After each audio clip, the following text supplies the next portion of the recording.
माननीय सभासदों, माननीय अध्यक्ष जी,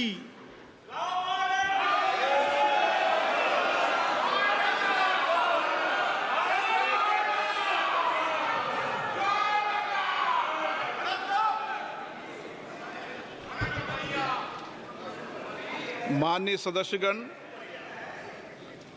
मुझे अपनी ओर से तथा सदन के माननीय सदस्यों की ओर से अंतर संसदीय संघ IPU की प्रेसिडेंट और तंजानिया संयुक्त गणराज्य की नेशनल असेंबली की अध्यक्ष माननीय डॉक्टर तुलिया एक्सन का स्वागत करते हुए अत्यंत प्रसन्नता हो रही है।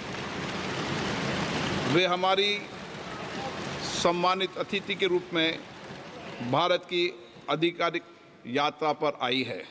यह हमारे लिए खुशी की बात है कि डॉक्टर एक्सन बजट सत्र को देखने के लिए यहाँ उपस्थित है। माननीय डॉक्टर तुलिया एक्सन शुक्रवार दिनांक 19 जुलाई 2024 को भारत पहुंची। उन्होंने 21 जुलाई 2024 को आगरा का भ्रमण किया और इस समय वह विशेष बॉक्स में आसीन है। हम भारत में उनके सुखद और सफल प्रवास की कामना करते हैं। हम अंतर संसदीय संघ के प्रेसिडेंट के रूप में उनकी भूमिका के लिए सफलता की भी कामना करते हैं। उनके माध्यम से हम तंजानिया गणराज्य की संसद के सदस्यों, तंजानिया की सरकार तथा वहाँ की मित्र जनता को बधाई और शुभकामनाएं देते हैं। माननीय सदस्यगण, जैसा कि आपको समाचार भाग 2 के माध्यम से पहले ही सूचित किया जा चुका है कि माननीय वित्त मंत्री जी के बजट भाषण की प्रतियां हार्ड कॉपी के रूप में उपलब्ध कराई जाएगी। अतः बजट प्रस्तुत हो जाने के पश्चात माननीय सदस्य कृपया बजट भाषण की अपनी अपनी प्रति प्रकाशन काउंटर से प्राप्त कर लें। आपको ये भी सूचित किया जाता है कि माननीय मंत्री द्वारा बजट प्रस्तुत किए जाने के पश्चात बजट की प्रतियां आपको मेंबर्स पोर्टल के माध्यम से भी उपलब्ध करा दी जाएगी। माननीय वित्त मंत्री Shrimati Nirmala Sitharaman.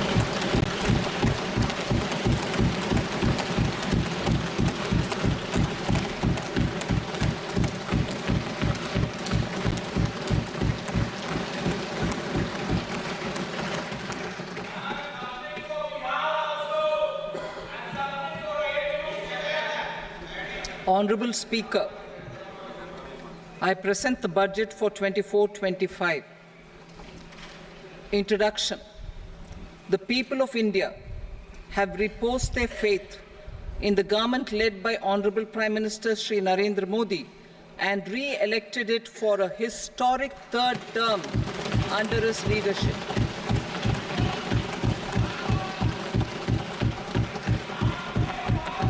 We are grateful for their support, faith, and trust in our policies. We are determined to ensure that all Indians, regardless of religion, caste, gender, and age, make substantial progress in realizing their life goals and aspirations. Global context. The global economy, while performing better than expected, is still in the grip of policy uncertainties. Elevated asset prices, political uncertainties, and shipping disruptions continue to pose significant downside risks for growth and upside risks to inflation. In this context, India's economic growth continues to be the shining exception and will remain so in the years ahead.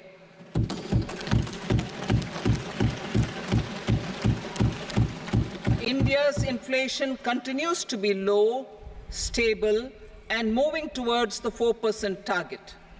Core inflation, that is non-food and non-fuel, currently is 3.1%. Steps are being taken to ensure supplies of perishable goods reach markets adequately. Interim budget As mentioned in the interim budget, we need to focus on 4 major castes, namely the Garib, Mahilaye, Yuva, and Annadata, the poor, women, youth, and the farmer. For Annadata, we announced higher minimum support prices a month ago for all major crops, delivering on the promise of at least a 50% margin over costs. Pradhan Mantri Garib Kalyan Anna Yojana was extended for 5 years, benefiting more than 80 crore people. Administrative actions for approval and implementation of various schemes announced in the interim budget are well underway. The required allocations have been made. Budget theme. Turning attention to the full year and beyond in this budget, we particularly focus on employment, skilling, MSMEs, and the middle class. I'm happy to announce the Prime Minister's package of 5 schemes and initiatives to facilitate employment, skilling, and other opportunities for 4.1 crore youth over a 5-year period, with a central outlay of 2 lakh crore rupees. I will speak about them shortly, while more details may be seen in the annexure. This year, I've made a provision of 1.48 lakh rupees, 1.48 lakh crore rupees for education, employment, and skilling. Budget priorities. The people have given a unique opportunity to our government to take the country on the path of strong development and an all-round prosperity. In the interim budget, we promise to present a detailed roadmap for our pursuit of Vikasit Bharat. In line with the strategy set out in the interim budget, this budget envisages sustained efforts on the following 9 priorities for generating ample opportunities for all. Number 1, productivity and resilience in agriculture. Number 2, employment and skilling. Number 3, inclusive human resource development and social justice. 4, manufacturing and services. 5, urban development. 6, energy security. 7, infrastructure. 8, innovation, research and development. And 9, next generation reforms. Subsequent budgets will build on these and add more priorities and actions. A more detailed formulation will be carried out as part of the economic policy framework, about which I will speak later in this speech. This budget details some of the specific actions to be initiated in the current year towards fulfillment of these priorities, with potential for transformative changes. The budget also covers some of the previously made announcements, with intent to strengthen them and step up their implementation for expediting our journey towards the goal of Vikasit Bharat. Priority 1, productivity and resilience in agriculture. Transforming agricultural research. Our government will undertake a comprehensive review of the agricultural research setup to bring the focus on raising productivity and developing climate-resilient varieties. Funding will be provided in challenge mode, including to the private sector. Domain experts, both from the government and outside, will oversee the conduct of such research. Release of new varieties. New 109 high-yielding and climate-resilient varieties of 32 field and horticultural crops will be released for cultivation by farmers. Natural farming.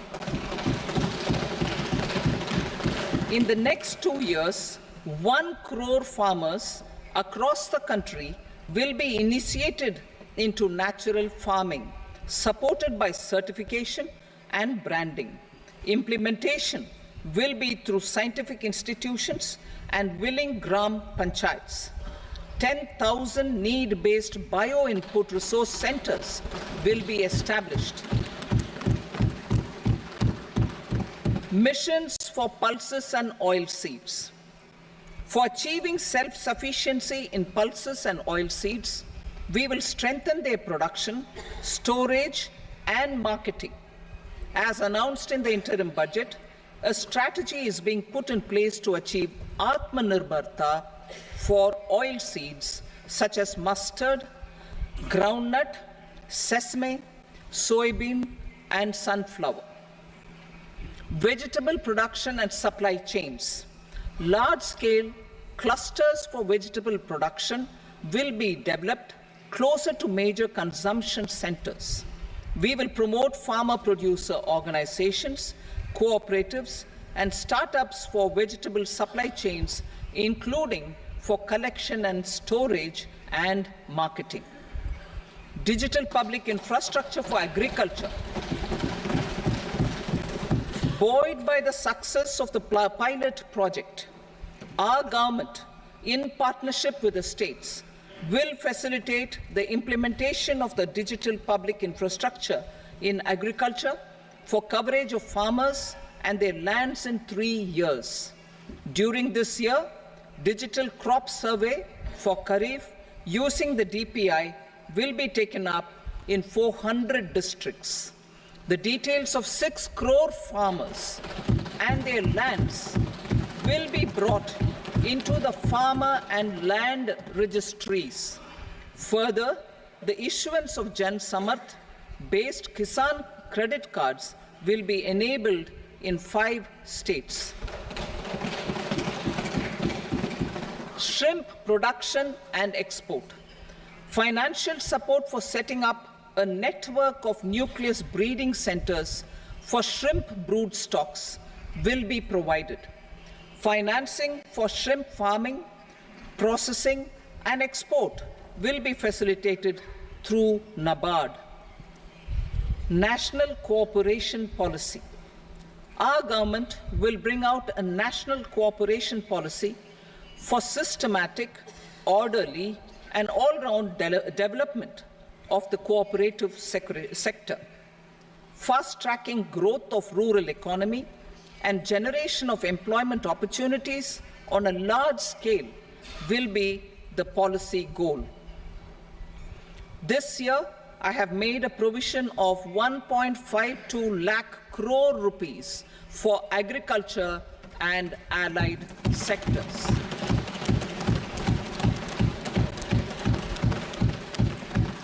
Priority 2, employment and skilling. Employment-linked incentive. Our government will implement following 3 schemes for employment-linked incentive as part of the Prime Minister's package. These will be based on enrollment in the EPFO and focus on recognition of first-time employees and support to employees and employers. Scheme A, first-timers. This scheme will provide 1 month wage to all persons newly entering the workforce in all formal sectors.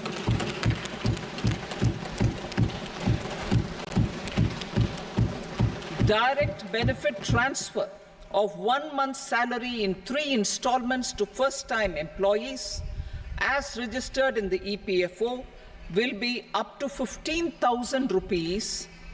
The eligibility limit will be a salary of 1 lakh per month. The scheme is expected to benefit 210 lakh youths.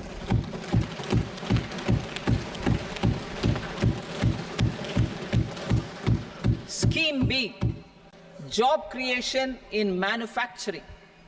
This scheme will incentivize additional employment in the manufacturing sector linked to the employment of first-time employees.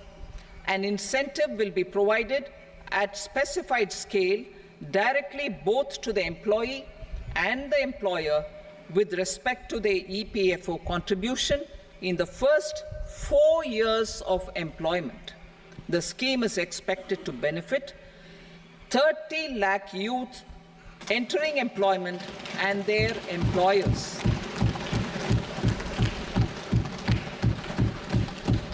Scheme C, support to employers.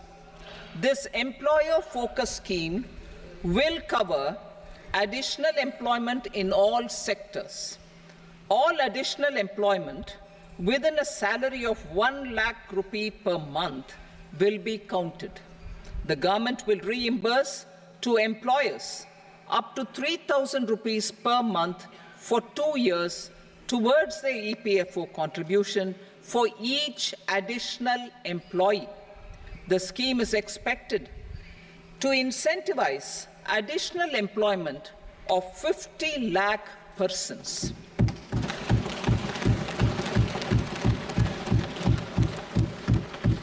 Participation of women in the workforce.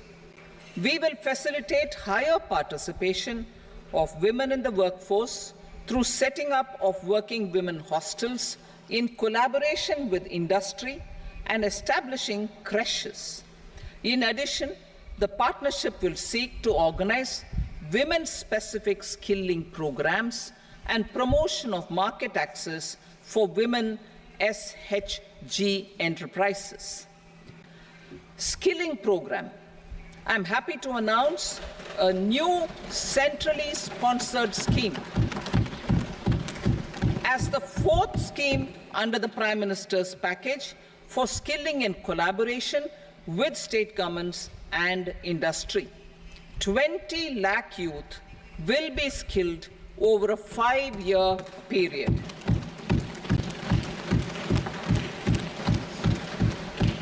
"1,000 industrial training institutes will be upgraded in hub and spoke arrangements with outcome orientation. Course content and design will be aligned to the skill needs of industry, and new courses will be introduced for emerging needs." Skilling loans. The model skill loan scheme will be revised to facilitate loans up to 7.5 lakh rupees with a guarantee from a government-promoted fund. This measure is expected to help 25,000 students every year.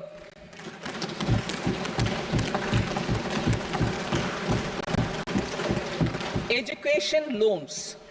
For helping our youth who have not been eligible for any benefit under government schemes and policies, I am happy to announce a financial support for loans up to 10 lakh rupees for higher education in domestic institutions.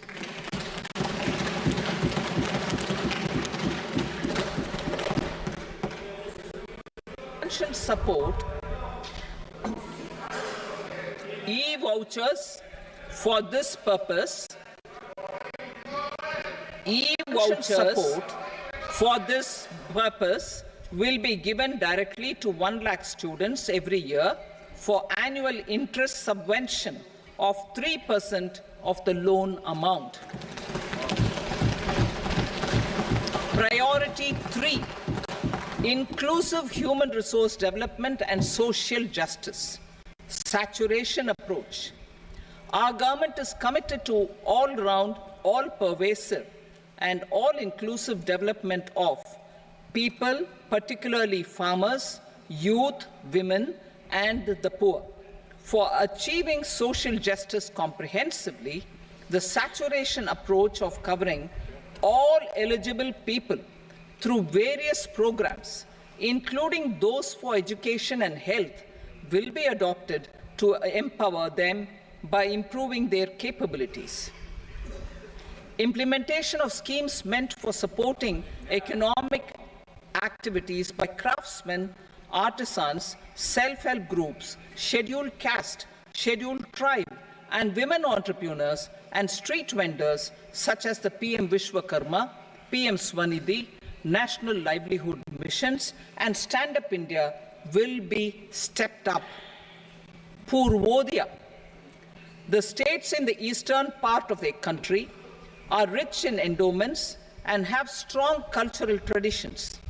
We will formulate a plan, Purvodaya, for the all-round development of the eastern region of the country, covering Bihar, Jharkhand, West Bengal, Odisha, and Andhra Pradesh. This will cover human resource development, infrastructure, and generation of economic opportunities to make the region an engine to attain Vikasit Bharat. On the Amritsar-Kolkata Industrial Corridor, we will support development of an industrial node at Gaya. This corridor will catalyze industrial development of the eastern region. The industrial node at Gaya will also be a good model for developing our ancient centers of cultural importance into future centers of modern economy. This model shall showcase Vikas B, Virasat B in our growth trajectory. We will also support development of road connectivity projects, namely 1. Patna-Purnia Expressway, 2. Buxar-Bhagalpur Expressway, 3. Bodh Gaya, Rajgir, Vaishali and Darbhanga spurs, and 4. Additional 2-lane bridge over River Ganga at Buxar at a total cost of 26,000 crore rupees.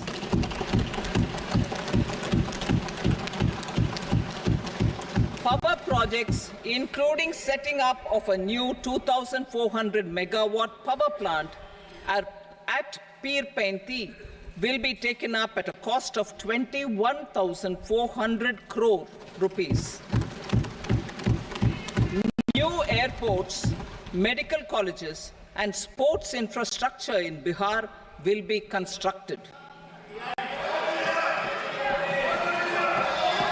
An additional allocation to support capital investments will be provided. The requests of Bihar government for external assistance from multilateral development banks will be expedited.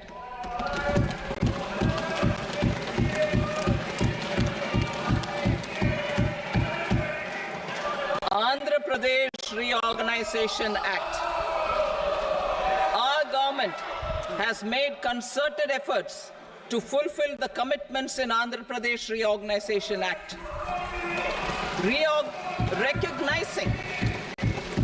Recognizing the state's need for the capital, recognizing the state's need for a capital, we will facilitate special financial support through multilateral development agencies. In the current financial year, 15,000 crore rupees will be arranged with additional amounts in future years.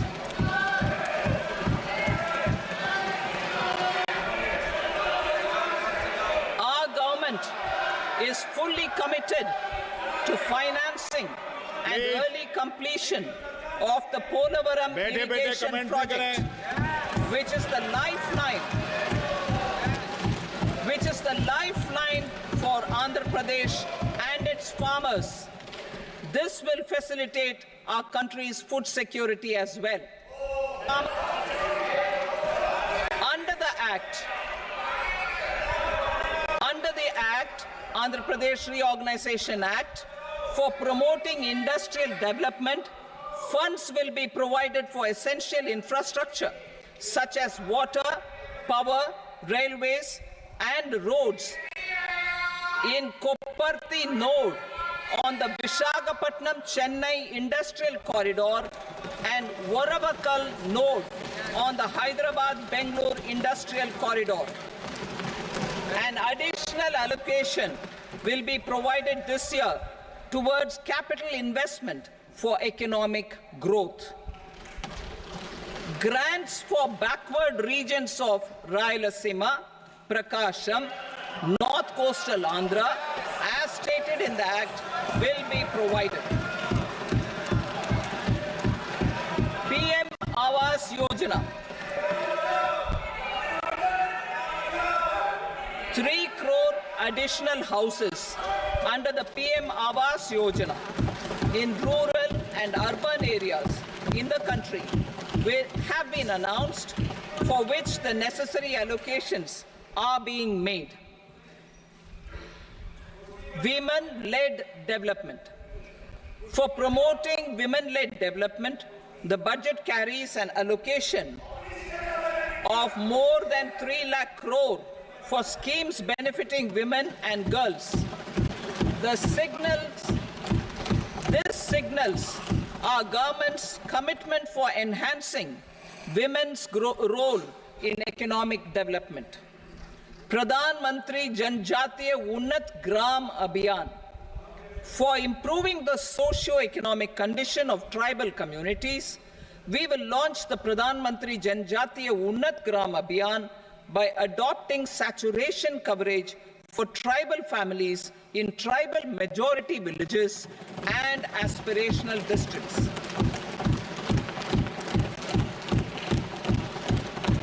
This will cover 63,000 villages, benefiting 5 crore tribal people. Bank branches in northeastern region.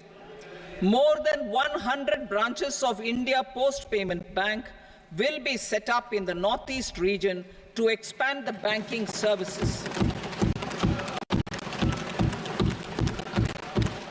This year, I have made a provision of 2.66 lakh crore rupees for rural development, including rural infrastructure.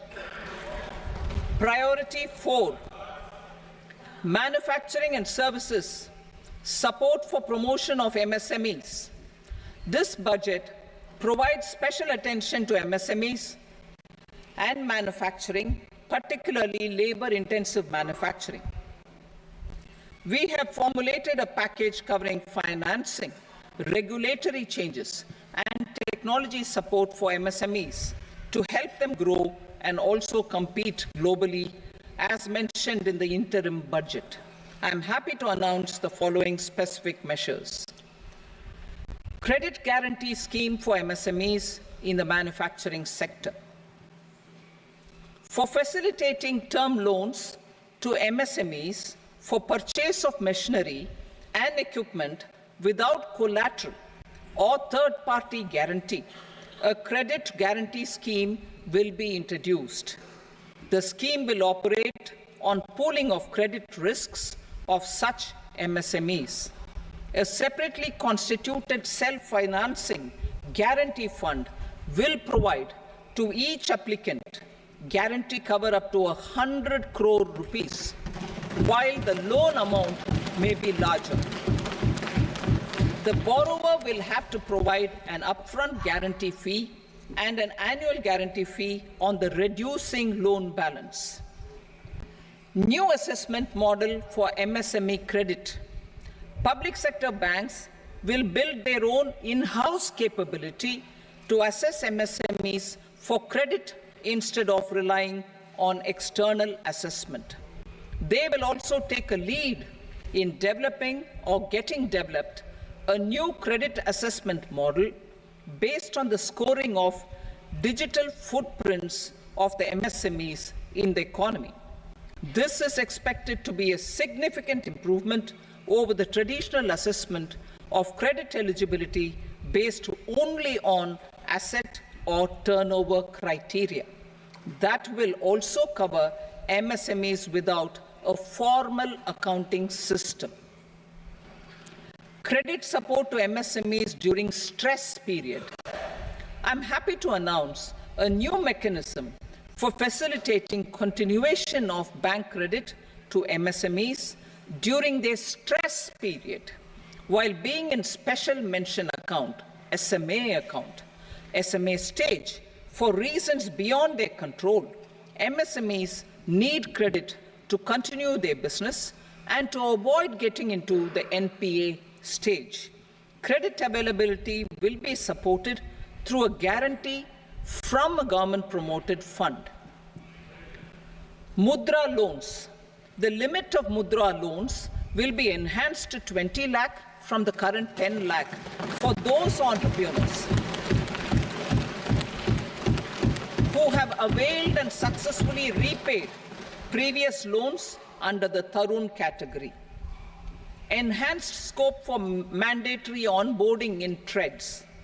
For facilitating MSMEs to unlock their working capital by converting their trade receivables into cash, I propose to reduce the turnover threshold of buyers for mandatory onboarding on the TREDS platform from rupees 500 crore to 250 crore rupees. This measure will bring 22 more CPSCs and 7,000 more companies onto the platform. Medium enterprises will also be included in the scope of the suppliers. SIDBI branches in MSME clusters. SIDBI will open new branches to expand its reach to serve all major MSME clusters within 3 years and provide direct credit to them. With the opening of 24 such branches this year, the service coverage will expand to 168 out of 242 major clusters. MSME units for food irradiation, quality and safety testing. Financial support for setting up of 50 multi-product food irradiation units in the MSME sector will be provided. Setting up of 100 food quality and safety testing labs with NABL accreditation will be facilitated. E-commerce export hubs to enable MSMEs and traditional artisans to sell their products in international markets. E-commerce export hubs will be set up in public-private partnership mode. These hubs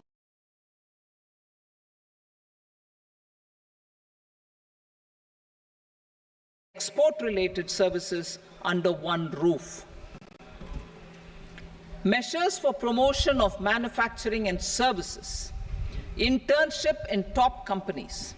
As the fifth scheme under Prime Minister's package, our government will launch a comprehensive scheme for providing internship opportunities in 500 top companies to 1 crore youth in 5 years. They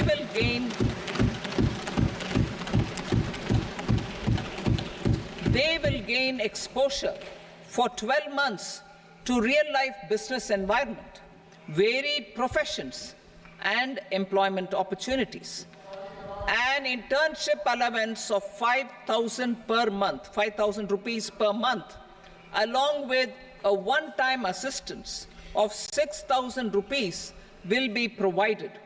Companies will be expected to bear the training cost and 10% of their internship cost from their CSR funds. Industrial parks. Our government will facilitate development of investment-ready, plug-and-play industrial parks with complete infrastructure in or near 100 cities in partnership with the states and private sector by better using town planning schemes. 12 industrial parks under the National Industrial Corridor Development Program also will be sanctioned.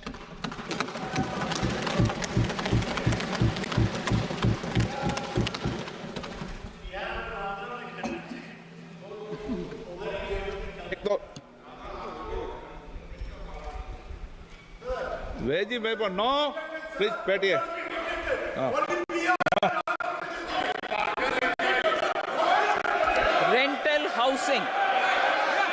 Rental housing with dormitory type accommodation for industrial workers will be, just 1 minute. Rental housing, I repeat, rental housing with dormitory type accommodation for industrial workers will be facilitated in PPP mode with VGF support and commitment from anchor industries. Shipping industry, ownership, leasing and flagging reforms will be implemented to improve the share of Indian shipping industry and generate more employment. Critical mineral mission. We will set up a critical mineral mission for domestic production, recycling of critical minerals and overseas acquisition of critical mineral assets. Its mandate will include technology development, skilled workforce, extended producer responsibility framework, and a suitable financing mechanism. Offshore mining of minerals. Our government will launch the auction of the first tranche of offshore blocks for mining, building on the exploration already carried out. Digital public infrastructure applications. Turning to the services sector, I propose development of DPI applications at population scale for productivity gains, business opportunities, and innovation by the private sector. These are planned in the areas of credit, e-commerce, education, health, law and justice, logistics, MSME service delivery, and urban governance. Integrated technology platform for IBC ecosystem. An integrated technology platform will be set up for improving the outcomes under the Insolvency Bankruptcy Code for achieving consistency, transparency, timely processing, and better oversight for all stakeholders. Voluntary closure of LLPs. The services of the Center for Processing Accelerated Corporate Exit, CPACE, will be extended for voluntary closure of LLPs to reduce the closure times. National Company Law Tribunals. The IBC has resolved more than 1,000 companies, resulting in direct recovery of 3.3 lakh crore to creditors. 3.3 lakh crore rupees to creditors. In addition, 28,000 cases involving over 10 lakh crore rupees have been disposed of even prior to admission. Appropriate changes to the IBC, reforms and strengthening of the tribunal and appellate tribunals will be initiated to speed up insolvency resolution. Additional tribunals will be established. Out of those, some will be notified to decide cases exclusively under the Companies Act. Debt recovery. Steps for reforming and strengthening debt recovery tribunals will be taken. Additional tribunals will be established to speed up recovery. Priority 5, urban development. Cities as growth hubs. Working with states, our government will facilitate development of cities as growth hubs. This will be achieved through economic and transit planning and orderly development of peri-urban areas utilizing town planning schemes. Creative redevelopment of cities. For creative brownfield redevelopment of existing cities with a transformative impact, our government will formulate a framework for enabling policies, market-based mechanisms, and regulation. Transit-oriented development. Transit-oriented development plans for 14 large cities with a population above 30 lakh will be formulated, along with an implementation and financing strategy. Urban housing. Under the PM Awas Yojana, Urban 2.0, Housing needs of 1 crore urban poor and middle-class families will be addressed with an investment of 10 lakh crore rupees. This will include the central assistance of 2.2 lakh crore rupees in the next 5 years. A provision of interest subsidy to facilitate loans at affordable rates is also envisaged. In addition, enabling policies and regulations for efficient and transparent rental housing markets with enhanced availability will also be put in place. Water supply and sanitation. In partnership with state governments and multilateral development banks, we will promote water supply, sewage treatments, and solid waste management projects and services for 100 large cities through bankable projects. These projects will also envisage use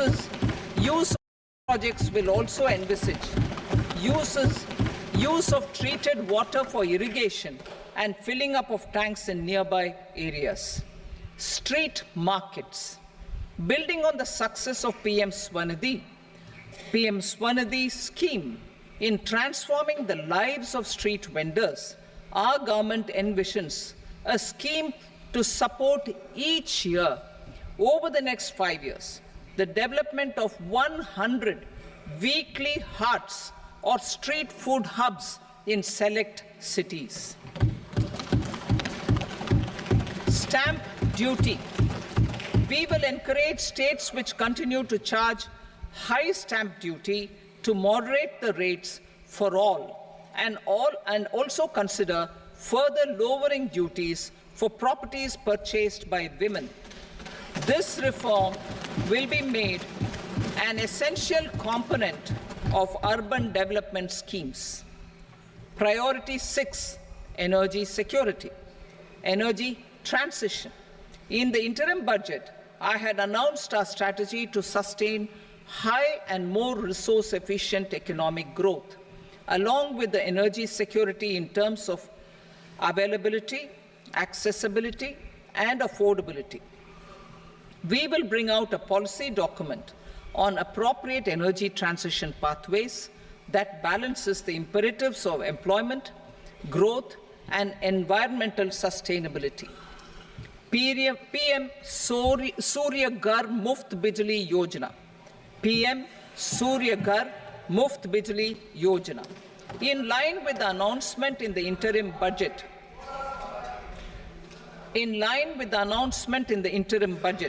PM Surya Ghar Muft Bijli Yojana has been launched to install rooftop solar plants to enable 1 crore households obtain free electricity up to 300 units every month. The scheme has generated remarkable response with more than 1.28 crore registrations and 14 lakh applications, and we will further encourage it. Pumped storage policy. A policy for promoting pumped storage projects will be brought out for electricity storage and facilitating smooth integration of the growing share of renewable energy with its variable and intermittent nature in the overall energy mix. Research and development of small and modular nuclear reactors. Nuclear energy is expected to form a very significant part of the energy mix for Vikasit Bharat. Towards that pursuit, our government will partner with the private sector for 1. Setting up Bharat Small Reactors, 2. Research and development of Bharat Small Modular Reactor, and 3. Research and development of newer technologies for nuclear energy. The R&D funding announced in the interim budget will be made available for this sector also. Advanced Alva advanced ultra supercritical thermal power plants, the development of indigenous technology for advanced ultra supercritical thermal power plants with much higher efficiency has been completed. A joint venture between NTPC and BHEL will set up a full-scale 800 megawatt commercial plant using AUSC technology. The government will provide the required fiscal support. Moving forward, development of indigenous capacity for the production of high-grade steel and other advanced metallurgy materials for these plants will result in strong spin-off benefits for the economy. Roadmap for hard-to-abate industries. A roadmap for moving the hard-to-abate industries from energy efficiency targets to emission targets will be formulated. Appropriate regulations for transition of these industries from the current perform, achieve, and trade mode to Indian carbon market mode will be put in place. Support to traditional micro and small industries. An investment-grade energy audit of traditional micro and small industries in 60 clusters, including brass and ceramic, will be facilitated. Financial support will be provided for shifting them to cleaner forms of energy and implementation of energy efficiency measures. The scheme will be replicated in another 100 clusters in the next phase. Priority 7, infrastructure investment by central government. Significant investment the central government has made over the years in building and improving infrastructure has had a strong multiplier effect on the economy. We will endeavor to maintain strong fiscal support for infrastructure over the next 5 years in conjunction with imperatives of other priorities and fiscal consolidation.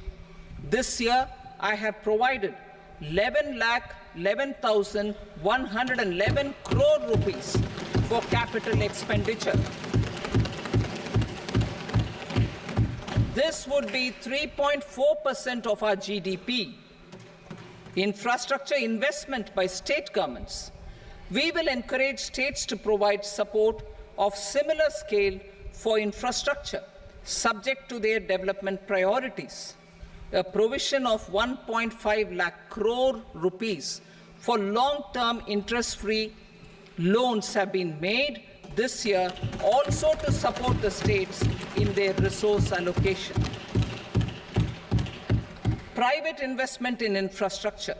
Investment in infrastructure by private sector will be promoted through viability gap funding and enabling policies and regulations. A market-based financing framework will be brought out.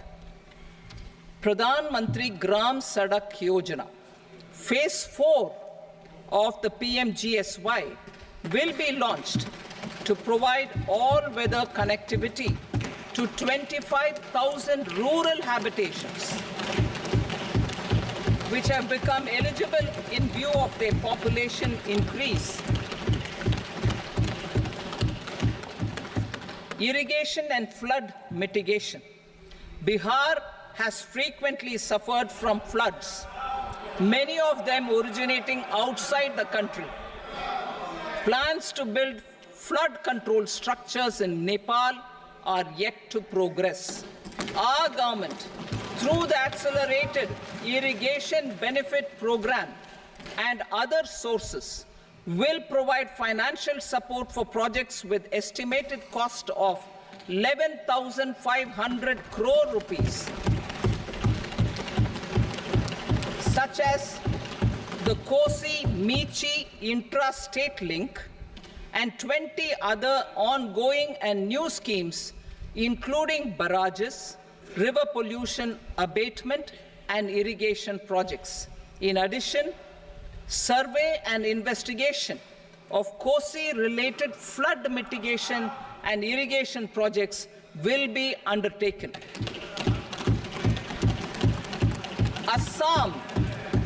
Assam grapples with floods every year by the Brahmaputra River and its tributaries originating outside India. We will provide assistance to Assam for flood management and related projects.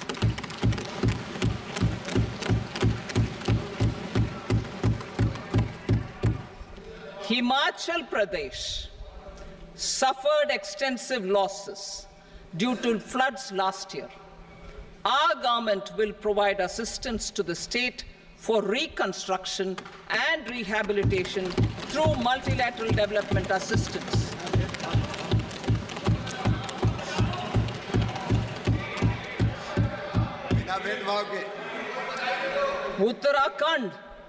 Uttarakhand too suffered losses due to cloudbursts and massive landslides.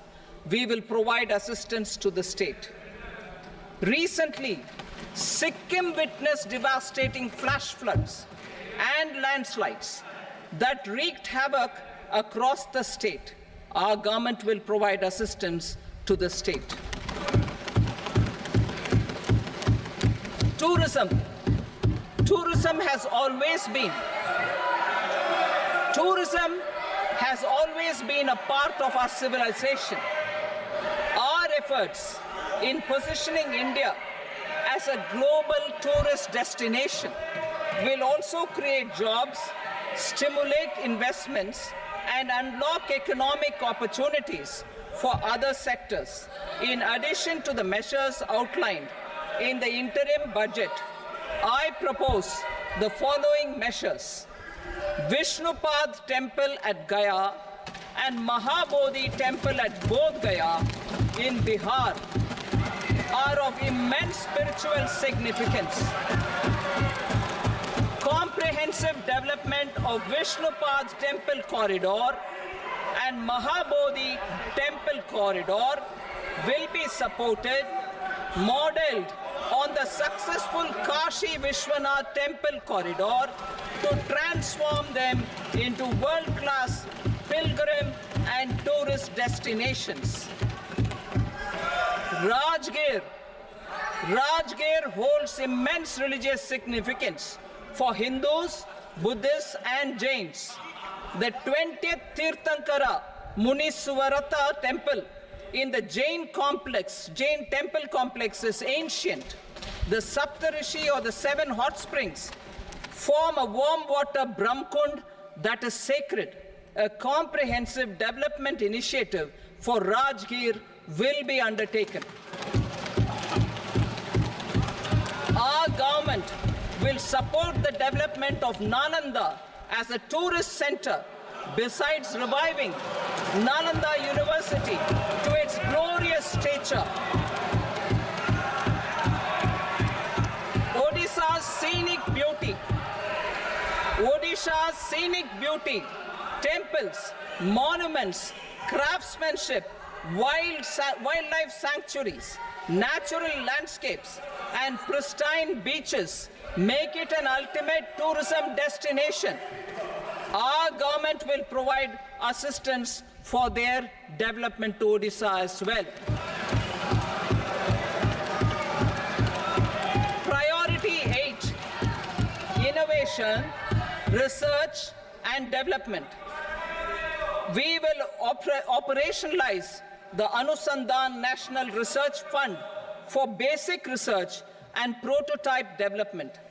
Further, we will set up a mechanism for spurring private sector-driven research and innovation at commercial scale with a financing pool of 1 lakh crore rupees in line with the announcement in the interim budget.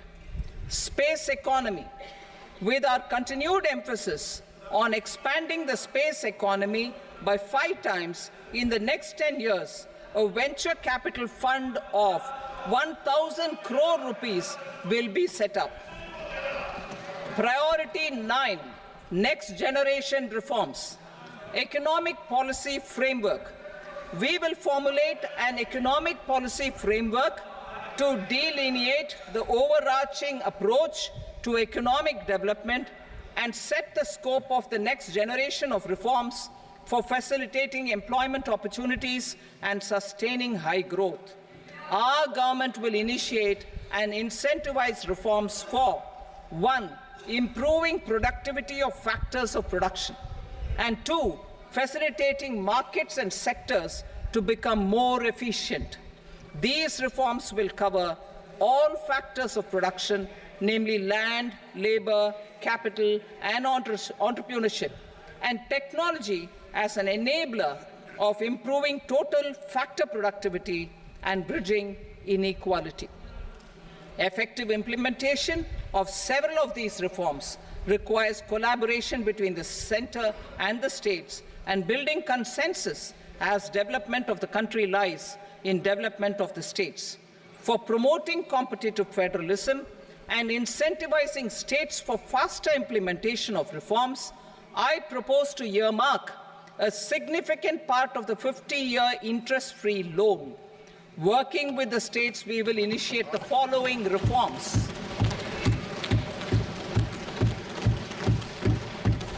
Land-related reforms and actions, both in the rural and urban areas, will cover land administration, will cover 1. Land administration, planning and management, and 2.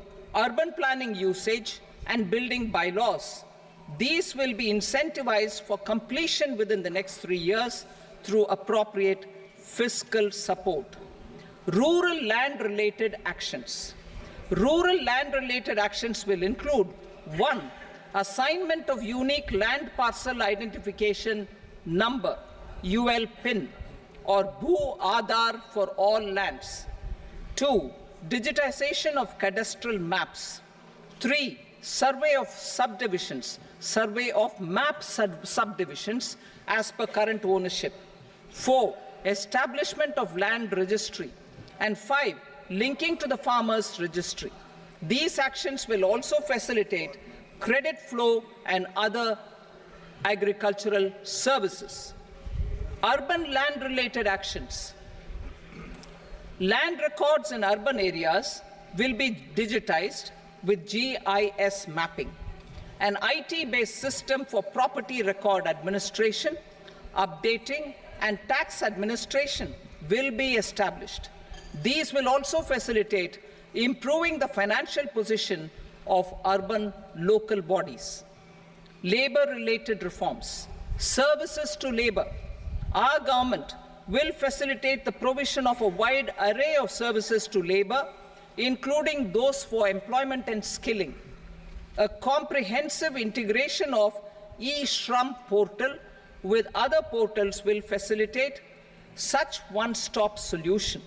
Open architecture databases for the rapidly changing labor market, skill requirements, and available job roles, and a mechanism to connect job aspirants with potential employers and skill providers will be covered in these services.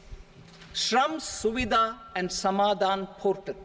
Shram Suvidha and Samadhan portal will be revamped to enhance ease of compliance for industry and trade.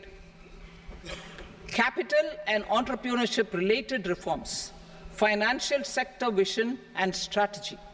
For meeting financing needs of the economy, our government will bring out a financial sector vision and strategy document to prepare the sector in terms of size, capacity, and skills. This will set the agenda for the next 5 years and guide the work of the government, regulators, financial institutions, and market participants. Taxonomy for climate finance. We will develop taxonomy for climate finance for enhancing the availability of capital for climate adaptation and mitigation. This will support achievement of the country's climate commitments and green transition. Variable capital company structure.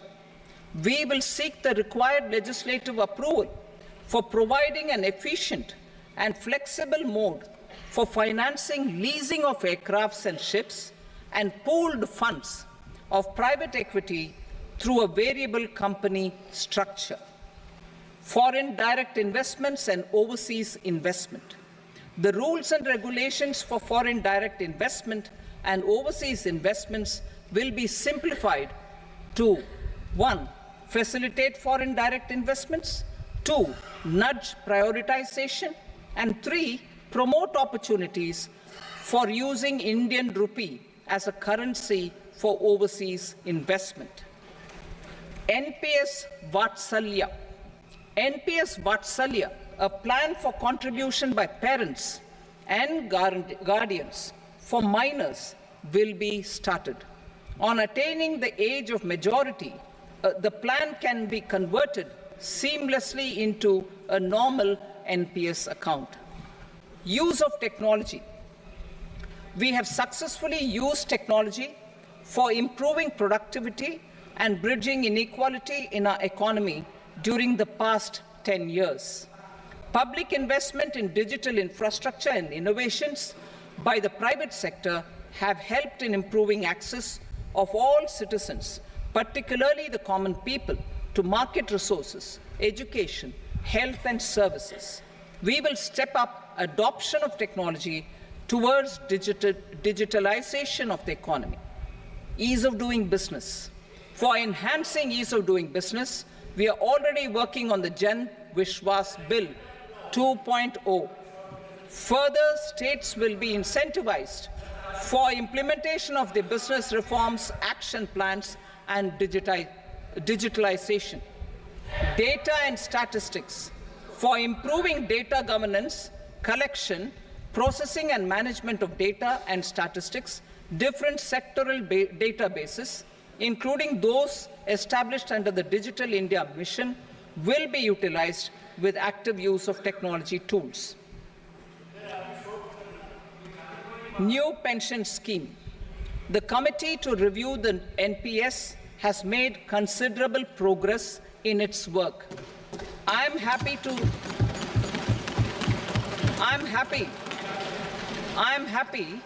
that the staff side of the National Council of the Joint Consultative Machinery for Central Government Employees has taken a constructive approach. A solution will be evolved which addresses the relevant issues while maintaining fiscal prudence to protect the common citizens. Budget estimates for 24-25. For the year 24-25, total receipts other than borrowings and the total expenditure are estimated at 32.07 lakh crore rupees and 48.21 lakh crore rupees respectively. The net tax receipts are estimated at 25.83 lakh crore rupees. The fiscal deficit is estimated at 4.9% of the GDP. The gross and the net market borrowings through dated securities during 24-25 are estimated at 14.01 lakh crore rupees and 11.63 lakh crore rupees respectively. Both will be less than that in 23-24. The fiscal consolidation path announced by me in 2021 has served our economy very well, and we aim to reach the deficit below 4.5% next year. The government is committed to staying the course.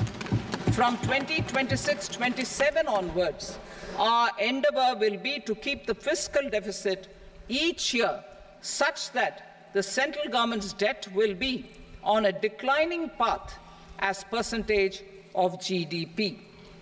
I will now move to Part B.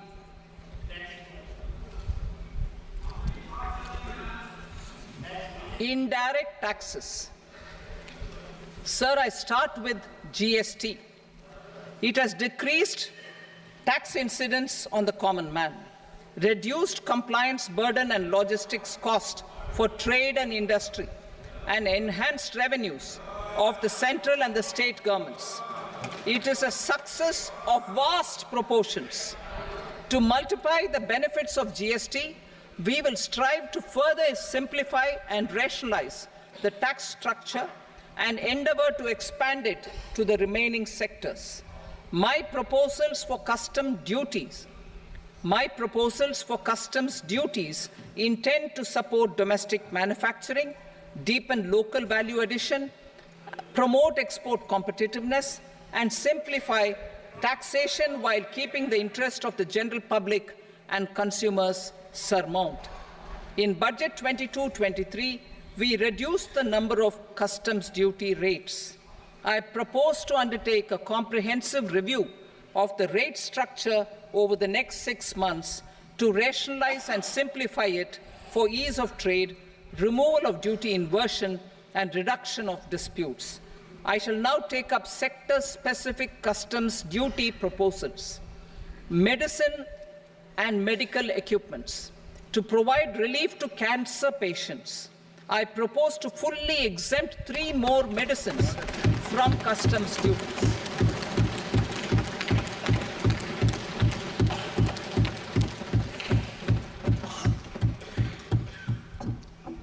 I also propose changes in the BCD on X-ray tubes and flat panel detectors for use in medical X-ray machines under the phased manufacturing program so as to synchronize them with the domestic capacity addition. Mobile phone and related parts. With a 3-fold increase in domestic production and almost a 100-fold jump in exports of mobile phones over the last 6 years, the Indian mobile industry has matured. In the interest of consumers, I now propose to reduce the BCD on mobile phone, mobile PCBA, and mobile charger to 15%. Critical minerals. Minerals such as lithium, copper, cobalt, and rare earth elements are critical for sectors like nuclear energy, renewable energy, space, defense, telecommunications, and high-tech electronics. I propose to fully exempt customs duties on 25 critical minerals and reduce BCD on 2 of them. This will provide a major fillip to the processing and refining of such minerals and help secure their availability for these strategic and important sectors. Solar energy. Energy transition is critical in the fight against climate change. To support energy transition, I propose to expand the list of exempted capital goods for use in the manufacture of solar cells and panels in the country. Further, in view of sufficient domestic manufacturing capacity of solar gas, glass, and tinned copper interconnect, I propose not to extend the exemption of custom duties provided to them. Marine products. India's seafood exports in the last financial year touched an all-time high of more than 60,000 crores of rupees. Frozen shrimp accounted for about 2/3 of these exports.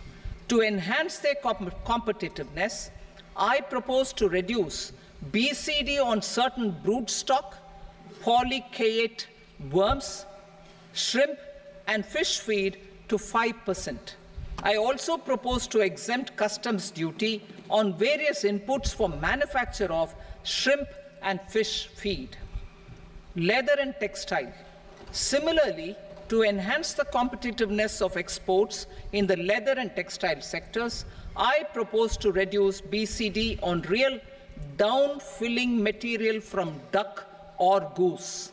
I am also making additions to the list of exempted goods for manufacture of leather and textile garments, footwear, and other leather articles for export. To rectify inversion in duty, I propose to reduce BCD subject to conditions on methylene diphenyl diisocyanate, MDI, for manufacture of spandex yarn from 7.5 to 5%. Furthermore, the export duty structure on raw hides, skin, and leather is proposed to be simplified and rationalized. Precious metals. To enhance domestic value addition in gold and precious metal jewelry in the country, I propose to reduce customs duties on gold and silver to 6% and that of platinum to 6.4%. Other metals, steel and copper are important raw materials. To reduce their cost of production, I propose to remove the BCD on ferronickel and blister copper. I am also continuing with nil BCD on ferrous scrap and nickel cathode and concessional BCD of 2.5% on copper scrap. Electronics. To increase value addition in the domestic electronics industry, I propose to remove the BCD subject to conditions on oxygen-free copper for manufacture of resistors. I also propose to exempt certain parts for manufacture of connectors. Chemicals and petrochemicals. To support existing and new capacities in the pipeline, I propose to increase the BCD on ammonium nitrate from 7.5% to 10%. Plastics. PVC flex banners are non-biodegradable and hazardous for environment and health. To curb their imports, I propose to raise the BCD on them from 10 to 25%. Telecommunication equipment. To incentivize domestic manufacturing, I propose to increase the BCD from 10 to 15% on PCBA of specified telecom equipment. Trade facilitation. To promote domestic aviation and boat and ship MRO, I propose to extend the period for export of goods imported for repairs from 6 months to 1 year. I'll read that again. To promote domestic aviation and boat and ship maintenance, repair and operations, I propose to extend the period for export of goods imported for repairs from 6 months to 1 year. In the same vein, I propose to extend the time limit for re-import of goods for repairs under warranty from 3 to 5 years. I now move to direct taxes. We will continue our efforts to simplify taxes, improve taxpayer services, provide tax certainty, and reduce litigation while enhancing revenues for funding the development and welfare schemes of the government. It has been our endeavor to simplify taxation. We have taken a number of measures in the last few years, including introduction of simplified tax regimes without exemptions and deductions for corporate tax and for personal income tax. This has been appreciated by taxpayers. 58% of corporate tax came from the simplified tax regime in the financial year 22-23.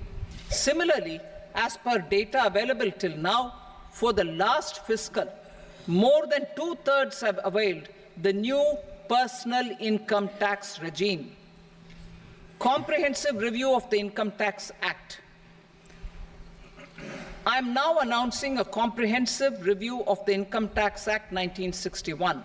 The purpose is to make the Act concise, lucid, easy to read and understand. This will reduce disputes and litigation, thereby providing tax certainty to the taxpayers.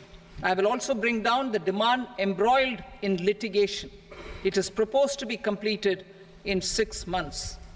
A beginning is being made in the finance bill by simplifying the tax regime for charities, tedious rate structures, provisions of reassessment and such provisions, and capital gains taxation.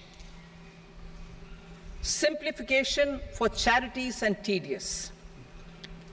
Two tax exemption regimes.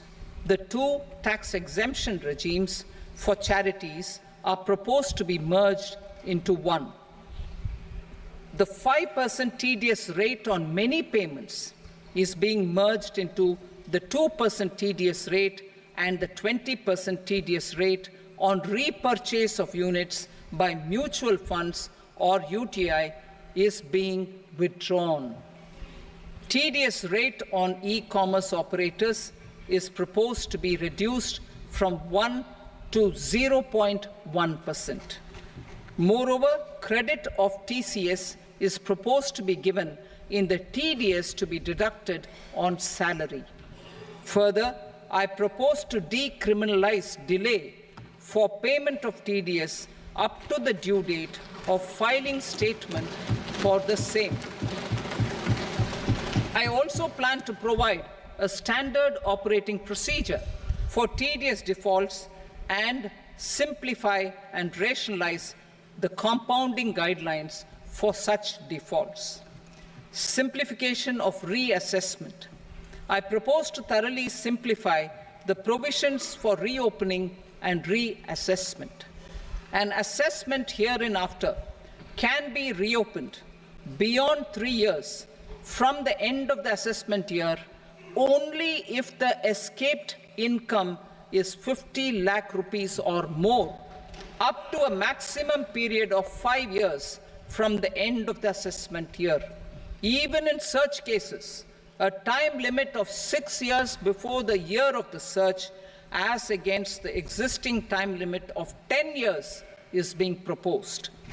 This will reduce tax uncertainty and disputes. Simplification and rationalization of capital gains. Capital gains taxation is also proposed to be hugely simplified. Short-term gains on certain financial assets shall henceforth attract a tax rate of 20%, while that on all other financial assets and all non-financial assets shall continue to attract the applicable tax rate. Long-term gains on all financial and non-financial assets, on the other hand, will attract a tax rate of 12.5%. For the benefit of the lower and the middle income classes, I propose to increase the limit of exemption of capital gains on certain financial assets to 1.25 lakh rupees per year. Listed financial assets held for more than a year will be classified as long-term, while unlisted financial assets and all non-financial assets will have to be held for at least 2 years to be classified as long-term. Unlisted bonds and debentures, debt mutual funds, and market-linked debentures, irrespective of holding period, however, will attract tax on capital gains at applicable rates. Taxpayer services. All the major taxpayer services under GST and most services under customs and income tax have been digitalized. All remaining services of customs and income tax, including rectification and order giving effect to appellate orders, shall be digitalized and made paperless over the next 2 years. Litigation and appeals. While our concerted efforts to reduce pendency of appeals at various appellate fora are beginning to show good results, it will continue to engage our highest attention. To dispose of the backlog of first appeals, I plan to deploy more officers to hear and decide such appeals, especially those with large tax effect. For resolution of certain income tax disputes pending in appeal, I am also proposing Vivad Se Vishwas Scheme 2024. Further, I propose to increase monetary limits for filing appeals related to direct taxes, excise, and service tax in the tax tribunals, high courts, and Supreme Court to 60 lakh rupees, 2 crore rupees, and 5 crore respectively. With a view to reduce litigation and provide certainty in international taxation, we will expand the scope of safe harbor rules and make them more attractive. We will also streamline the transfer pricing assessment procedure. Employment and investment. I have a few proposals to promote investment and foster employment. First of all, to bolster the Indian startup ecosystem, boost the entrepreneurial spirit, and to support innovation, I propose to abolish the so-called angel tax for all classes of investors. Second, there is tremendous potential for cruise tourism in India. To give a fillip to this employment-generating industry, I am proposing a simpler tax regime for foreign shipping companies operating domestic cruises in the country. Third, India is a world leader in the diamond cutting and polishing industry, which employs a large number of skilled workers. To further promote the development of this sector, we would provide for safe harbor rates for foreign mining companies selling raw diamonds in the country. Fourth, to attract foreign capital for our development needs, I propose to reduce the corporate tax rate on foreign companies from 40 to 35%. Deepening the tax base. I have a couple of proposals for deepening the tax base. First, security transaction tax on futures and options of securities is proposed to be increased to 0.02% and 0.1% respectively. Second, for reasons of equity, I propose to tax income received on buyback of shares in the hands of recipients. Other proposals. To improve social security benefits, deduction of expenditure by employers towards NPS is proposed to be increased from 10 to 14% of the employee's salary. Similarly, deduction of this expenditure up to 14% of salary from the income of employees in private sector, public sector banks and undertakings opting for the new tax regime is proposed to be provided. Indian professionals working in multinationals get ESOPs and invest in social security schemes and other movable assets abroad. Non-reporting of such small foreign assets has penal consequences under the Black Money Act. Such non-reporting of movable assets up to 20 lakh rupees is proposed to be depenalized. Other major proposals in the finance bill relate to withdrawal of equalization levy of 2%, expansion of tax benefits to certain funds and entities in IFSCs, and immunity from penalty and prosecution to Benamidar on full and true disclosure so as to improve conviction under the Benami Transaction Prohibition Act 1988. Personal income tax. Coming to personal income tax rates, I have two announcements to make for those opting for the new tax regime. First, the standard deduction for salaried employees is proposed to be increased from 50,000 to 75,000 rupees.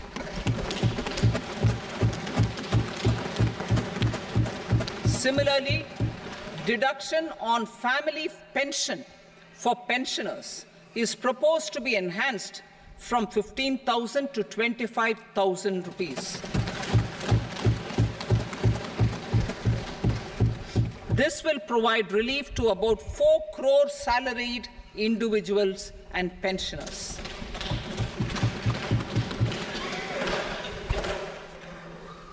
Second, in the new tax regime, the tax rate structure is proposed to be revised as follows: 0 to 3 lakh rupees, nil; 3 to 7 lakh rupees, 5%; 7 to 10 lakh rupees, 10%; 10 to 12 lakh rupees, 15%; 12 to 15 lakh rupees 20%, and above 15 lakh rupees 30%.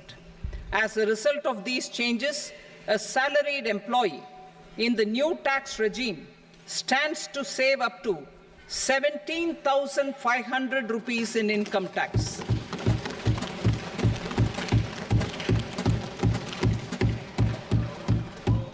Apart from these, I am also making some other changes as given in the annexure. As a result of these proposals, revenue of about 37,000 crore, that is 29,000 crore in direct taxes and 8,000 crore in indirect taxes will be foregone, while revenue of about 30,000 crore rupees will be additionally mobilized.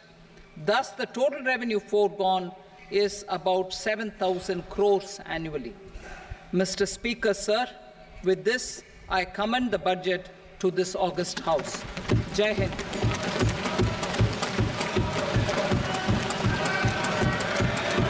Item number 2. Item number 2.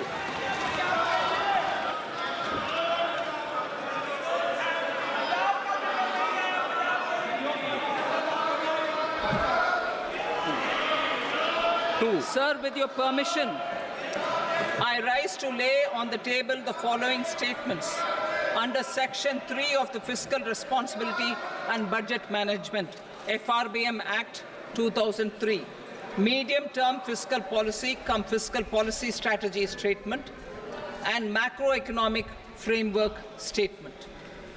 Item number 3.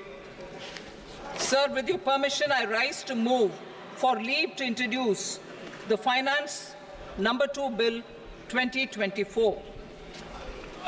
प्रश्न ये कि विधेयक को पुनर्स्थापित करने की अनुमति प्रदान की जाए। जो सदस्य इसके पक्ष में हाँ कहें, जो सदस्य विरोध में ना कहें। मेरे विचार में निर्णय हाँ वालों के पक्ष में अनुमति प्रदान की जाती है। माननीय मंत्री जी, अब विधेयक पुनर्स्थापित करें। Sir, I introduce the bill. Item number 4. The Union Territory of Jammu and Kashmir budget. Sir, I rise to present a statement, Hindi and English versions, of the estimated receipts and expenditure of the Union Territory of Jammu and Kashmir for the year 24-25.